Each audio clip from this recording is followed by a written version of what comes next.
कि देवघर बाजार से पेड़ा हम लेबै अरे सबके खिलाइबै ना।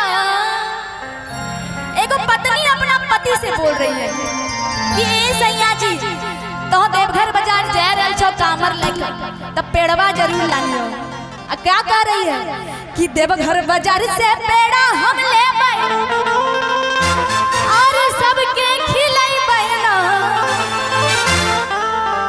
कि सैया हो कांधे कमर लेके बोलबम नगरिया अरे पैदल हम जइबै ना। चलिए अब झूम के साथ ही जर कहिए कि देवघर बाजार के पेड़ा हम लेबै सबके खिलाइबै ना। देवघर बाजार के पेड़ा हम लेबै सबके खिलाइबै ना। अभी कैसे कितने प्यार से कि सैया हो अब की सावन में कावड़ लेके देवघर हम जइबै। सैया हो अब की सावन में कावड़ लेके। देखिए मेरा सैया जी नहीं मान रहा है। आप लोग देवघर कौन कौन जा रहे हैं हमको ले चलिएगा, पैसा खर्चा होगा।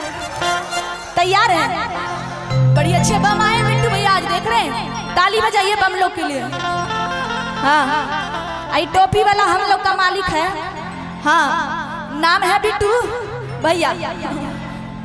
हाँ हमको ले जाइएगा ना। चलिए कि सैया हो अब की सावन में कावड़ लेके पैदल हम जइबै।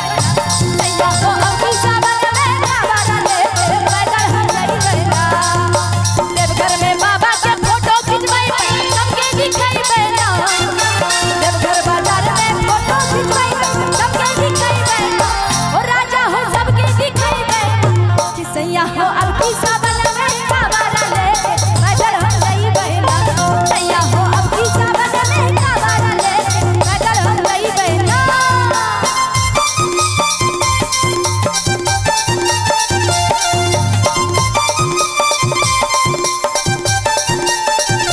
कभी डांस भी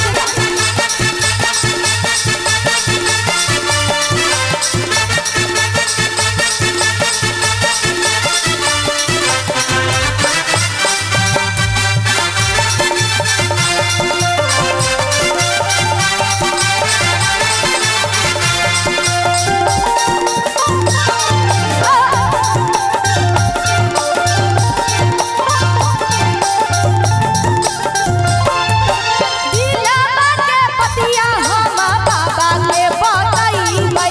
बोला बम के नारा लगइबै।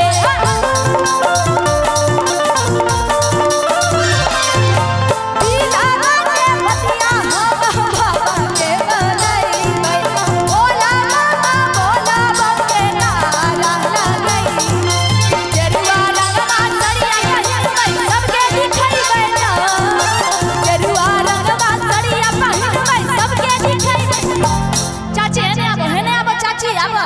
हाँ ए भौजी पीछू वाली भाभी लोकल बम है तो डांस नहीं करेंगे।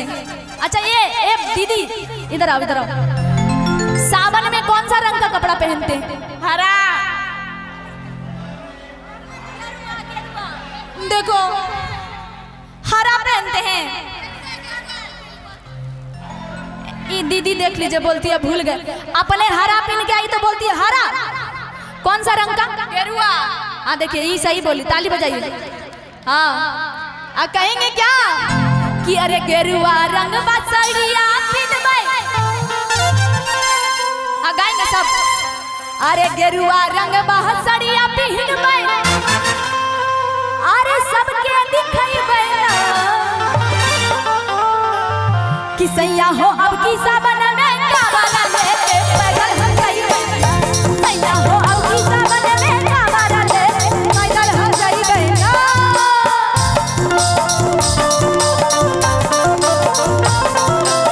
क्या बात है?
देखिए पल्लवी झा के भजन बजेबे सबके झुमेबे ना तनी झूमन हो। हाँ ये देखा कते बढ़िया नीमन चाचा थक गया चाचा थक गया पसीना पसीना हो गए हैं। हाँ हमरे जैसा पसीना हो गए मस्त। ए चाचा की हो तो जब तक जवानी तभी तक न थकबो। हाँ आ देखो एगो बूढ़ा दादा बैठलो छले तखिन चलो गेले लगे न जय कहल के न हो कहल के कुछ न कहे। अब तो तब तक दांत सही सलामत तभी जय कबो। हाँ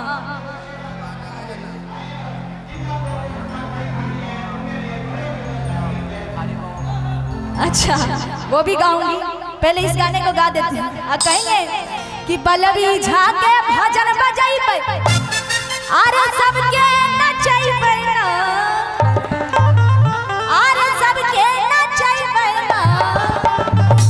और क्या कि सैया हो अब की सावन में कावर लेके कावर नचैबे ना। सैया हो अब की सावन में कावर लेके पैदल हम जइबे ना। अरे देवघर के मेरा हमें मंगाइबे सबके खिलाइबे ना। देवघर के मेरा हमें मंगाइबे सबके खिलाइबे ना। अरे सबके खिलाइबे। एक बार कमर लचकाइए आप लोग चलिए कि राजा हो सबके खिलाइबे